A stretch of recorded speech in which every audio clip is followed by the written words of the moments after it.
Here's how I got the perfect wild rice to this. All rice are evenly open. Let's begin.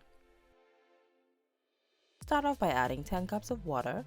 When it comes to boil, add in 0.225 pounds of wild rice and stir just a little, and you want to set your timer for 50 minutes on medium heat. And as we can see, the wild rice is coming together. The wild rice is finished here, so let's turn off our stove, and as we can see, all of the rice are evenly open to perfection, not too hard and not too soft. This is what we want. Let's begin to strain. You want to strain just to make sure all water is removed. Like I mentioned, just make sure all water is removed, and if you want to store in refrigerator, let it cool. If you will be cooking it immediately, use when needed. And this is the results. The texture of this rice can be used for any meal, soup, side, or main course. As we can see, all of the rice are evenly open. It isn't too hard nor too soft.